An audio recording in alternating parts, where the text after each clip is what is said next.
भारत माता की, भारत माता की जय भवानी, जय भवानी, जय भवानी, जय माता महाकाली, जय सेवालाल, जय बिरसा छत्रपती शिवाजी महाराजांच्या या पवित्र भूमीला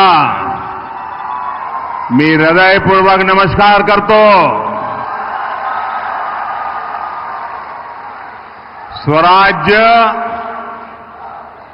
आजची राजधानीतील रायगड वासियांना माझा नमस्कार.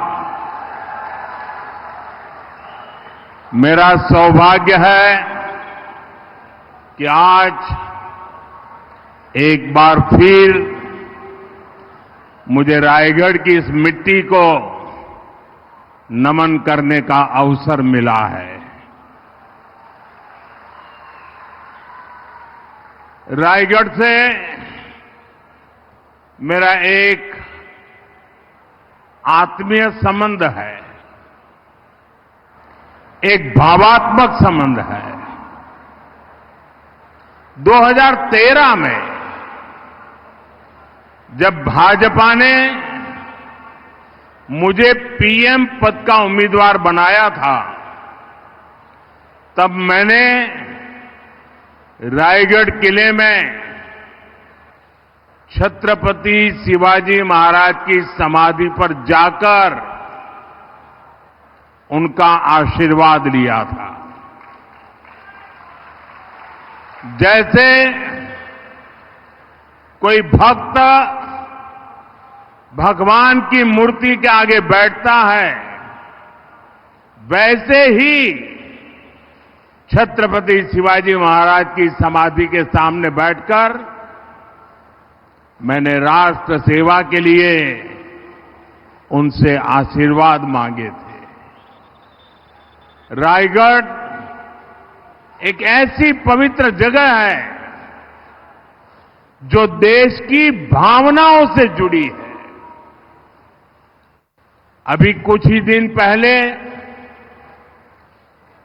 31 अक्टूबर को गुजरात में सरदार पटेल जयंती निमित्त हर वर्ष एक बड़ा कार्यक्रम होता है स्टैच्यू ऑफ यूनिटी पर. देश भर के पुलिस की एक परेड होती है वहां, एकता परेड.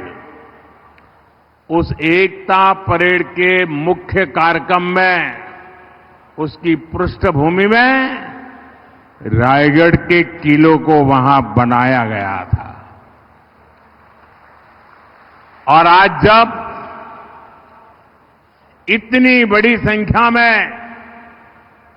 रायगढ़ के लोगों का आशीर्वाद हमें मिल रहा है, ये बता रहा है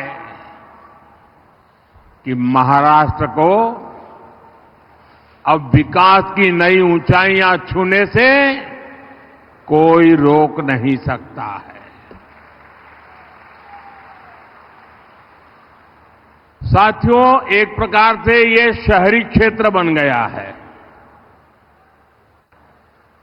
और शहरी क्षेत्र में दोपहर को 3 बजे 2 बजे से लोगों का आना और इतनी बड़ी विराट रैली करना, मेरी नजर जहां पहुंचती है ऐसा लग रहा है जैसे केसरिया समंदर लहरा रहा है।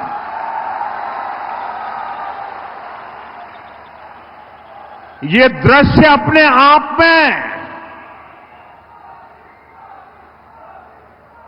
23 तारीख को नतीजे क्या आने वाले हैं, इसकी गारंटी यहां दिखाई दे रही है।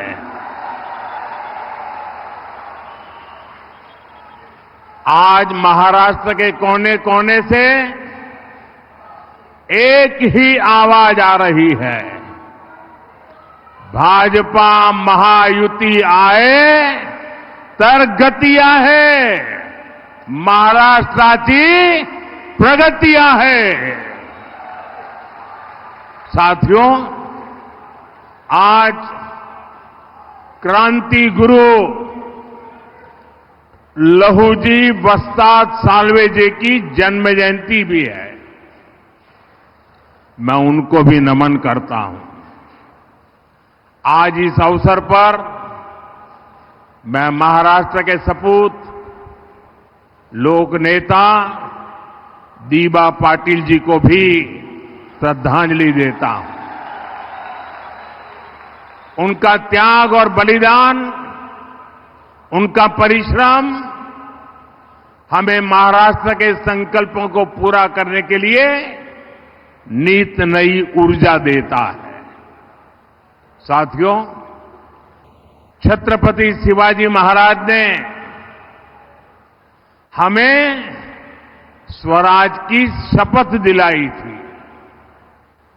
हमें विकसित भारत के निर्माण के लिए स्वराज के साथ साथ सुराज के संकल्प को आगे बढ़ाना है। और सुराज का संकल्प तब पूरा होगा जब हमारा गरीब आगे बढ़ेगा। इस संकल्प की सिद्धि का काम केवल बीजेपी और महायुति सरकार ही कर सकती है। आप भी जानते हैं, कांग्रेस पार्टी ने तो हमेशा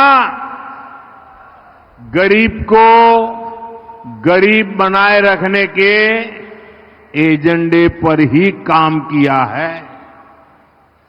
पीढ़ी दर पीढ़ी ये लोग केवल गरीबी हटाओ का झूठा नारा देते रहे, बोलते रहे, गाते रहे। गरीबी हटाओ के नारे के नाम पर कांग्रेस ने गरीबों को ही लूट लिया। इसलिए मेरा गरीब जिंदगी की मुश्किलों से बाहर नहीं आ पाया। रोटी, कपड़ा, मकान, आजादी के 70 साल बाद भी देश के ज्यादातर लोग इसी को पाने में जूझते रहे। पिछले 10 वर्षों में पहली बार ये हालात बदले हैं। पहली बार कोई सरकार 25 करोड़ लोगों को गरीबी से बाहर लाई है। हमने 4 करोड़ बेघर लोगों को पहली बार पक्के मकान का सुख दिया, सुरक्षा दी। हमने 12 करोड़ गरीबों के घर में शौचालय बनाकर उन्हें सम्मान से जीने का अधिकार दिया। जल जीवन मिशन चलाकर हमने 12 करोड़ घरों में पहली बार पाइप से पानी पहुंचाया। आज देश में करीब करीब हर व्यक्ति के पास अपना बैंक खाता है। रेहड़ी पटरी वाला व्यक्ति भी, एक मेहनतकश मजदूर भी अब मोबाइल पर यूपीआई से पेमेंट कर रहा है। गरीब अब खुद भी आगे बढ़ रहा है, देश को भी आगे बढ़ा रहा है। और इन योजनाओं का सबसे बड़ा लाभार्थी कौन है? इसका सबसे बड़ा लाभार्थी है हमारा दलित समाज, हमारा आदिवासी समाज, हमारा पिछड़ा समाज, हमारे वंचित समुदाय के लोग। महायुति सरकार की नीतियां आज शोषितों वंचितों की ताकत बन रही है। भाइयों बहनों, जो काम 10 साल में हुए वो काम पहले भी हो सकते थे, लेकिन कांग्रेस की सरकारों की मंशा ही नहीं थी कि गरीब आगे आकर अपना हक मांगे। इसलिए आज भी कांग्रेस ऐसी हर योजना का जो गरीबों के लिए कल्याणकारी हो, जो नागरिकों के लिए सुविधा की हो, जो मध्यम वर्ग को सुख चैन की जिंदगी देने वाली हो, ऐसी हर योजना का कांग्रेस जमकर के विरोध करती है। आप देखिए, हम देश के 80 करोड़ लोगों को हर महीने मुफ्त राशन पहुंचा रहे हैं।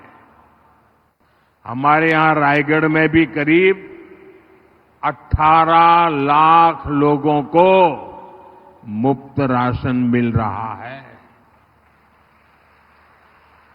अब मुझे बताइए भैया, इस काम से किसी का भी विरोध हो सकता है क्या? हो सकता है क्या? गरीब के घर में चूल्हा जले, हमें खुशी होगी कि नहीं होगी? मैं जरा आपसे पूछना चाहता हूं, खुशी होगी कि नहीं होगी? अगर गरीब का भला होता है तो आपको खुशी होगी कि नहीं होगी? लेकिन कांग्रेस पार्टी को नहीं होती है। कांग्रेस पार्टी क्या कहती है? कांग्रेस कहती है कि जो 25 करोड़ लोग गरीबी से बाहर निकले हैं, उन्हें राशन क्यों मिल रहा है? कांग्रेस चाहती है कि इन लोगों का खर्च बढ़े और ये फिर से गरीबी में चले जाएं। अगर अगाड़ी वालों को मौका मिला तो ये महाराष्ट्र में यही करेंगे। इतना ही नहीं, हमें तो सवाल पूछा जा रहा है कि गरीबों को मुफ्त राशन क्यों दे रहे हो? लेकिन आज कांग्रेस के एक नेता ने झारखंड में घोषणा की है, आप सुनकर के चौंक जाएंगे।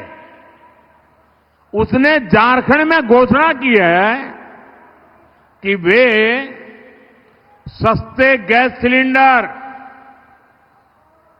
हिंदुओं को देंगे, मुसलमानों को देंगे, और आगे क्या कहते हैं, जो घुसपैठिए हैं उनको भी देंगे। आप मुझे बताइए भाई, ये जो घुसपैठियों की आरती उतारते हैं, क्या ऐसे लोगों को देश में कहीं पर भी अवसर मिलना चाहिए क्या? जरा दोनों हाथ ऊपर करके पूरी ताकत से बताइए, ऐसे लोगों को कहीं पर भी अवसर मिलना चाहिए क्या? खुलेआम उनका एक नेता घोषणा कर रहा है कि जो घुसपैठिए हैं, रोहिंग्या है, बांग्लादेशी है, उनको हम सस्ते में गैस सिलेंडर देंगे। ये वोट पाने के लिए देश के साथ आपके बच्चों के उज्जवल भविष्य के साथ कैसा खेल खेल रहे हैं, इसका ये उदाहरण है। इसलिए हमें ध्यान रखना है, ये कांग्रेस वोट बैंक की राजनीति करने में तो अग्रिम है, लेकिन गरीब की दुश्मन है। इसलिए कांग्रेस को रोकने की बड़ी जिम्मेदारी भी मेरे गरीब भाई बहनों की भी है। साथियों, बीजेपी और महायुति सरकार के लिए महाराष्ट्र का विकास ही पहली प्राथमिकता है। हम महाराष्ट्र के उज्जवल भविष्य का लक्ष्य लेकर काम कर रहे हैं। साथियों, पिछली सरकारों ने जो काम नामुमकिन बना दिए थे, हमने उन्हें धरातल पर उतार कर दिखाया है। मुंबई में अटल सेतु बना। अटल सेतु से रायगढ़ भी नई संभावनाओं से जुड़ गया। अब रायगढ़ से मुंबई जाना पहले से कहीं आसान हो गया है।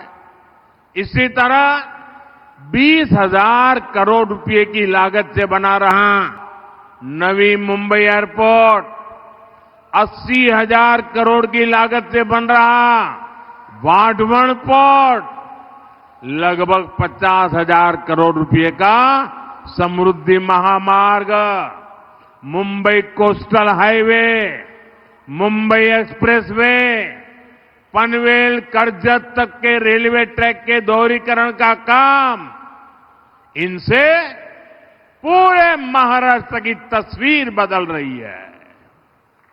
इनसे पूरे महाराष्ट्र की तकदीर बदल रही है।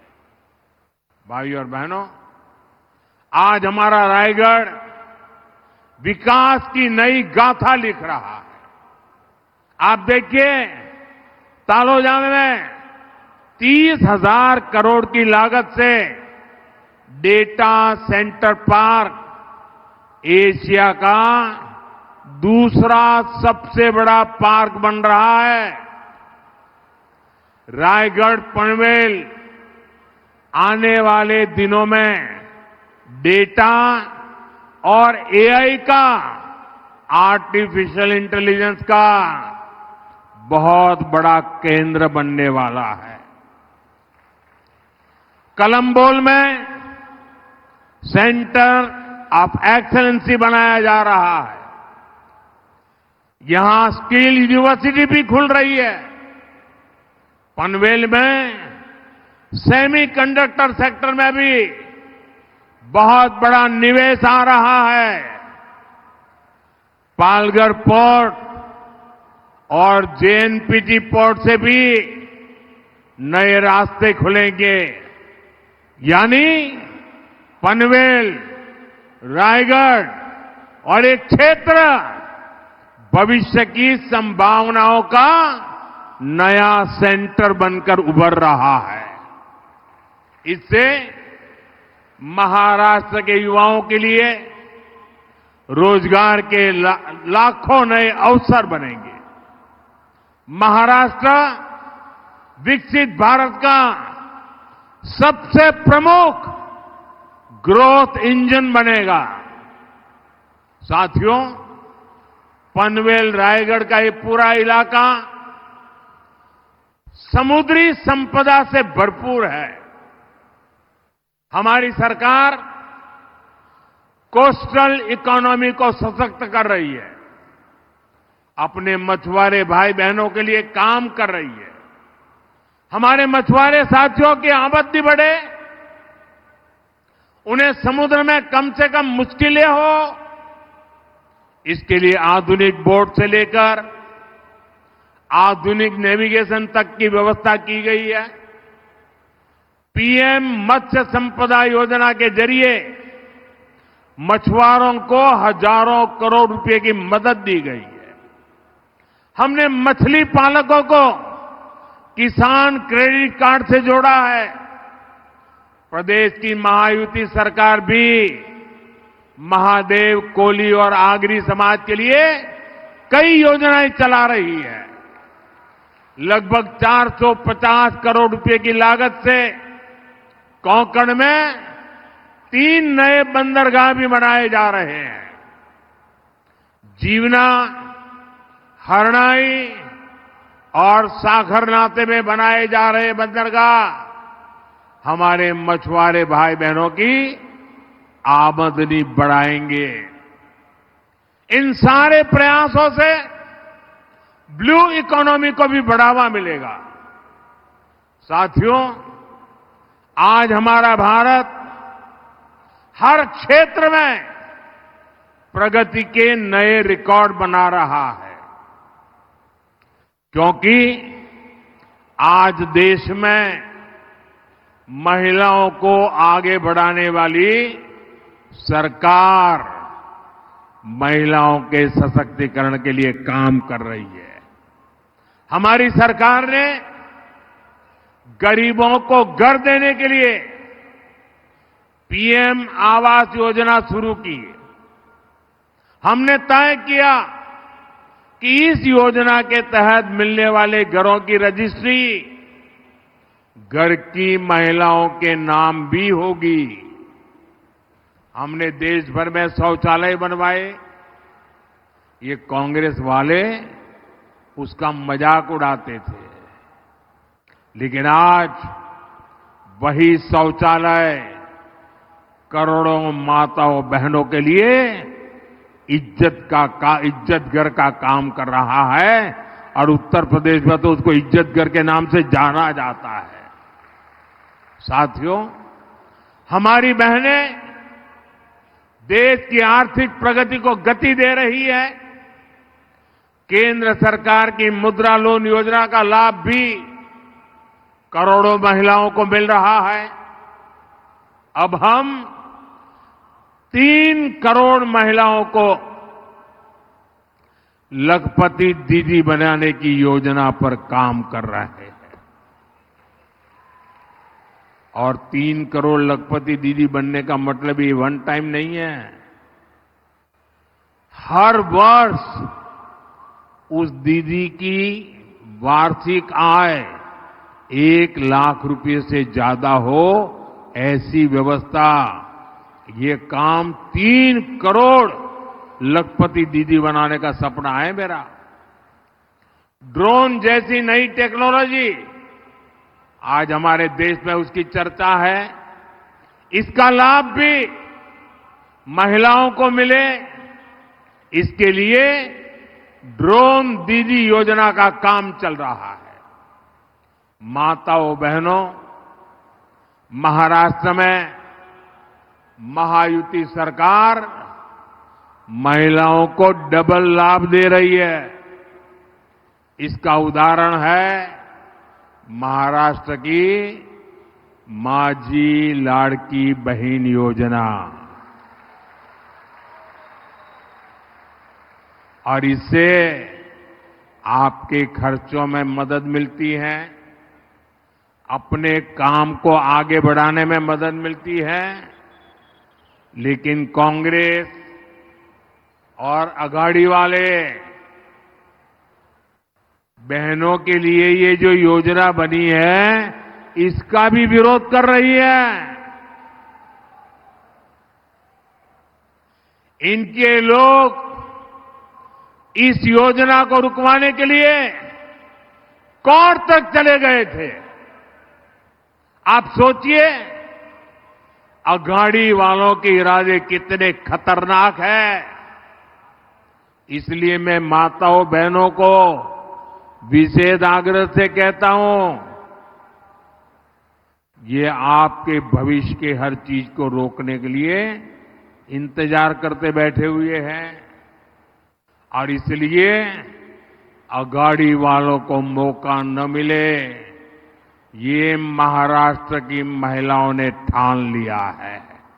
और मुझे विश्वास है जब महिलाएं ठान लेती है तो मैं नहीं मानता हूं ये कांग्रेस अगाड़ी वालों के लिए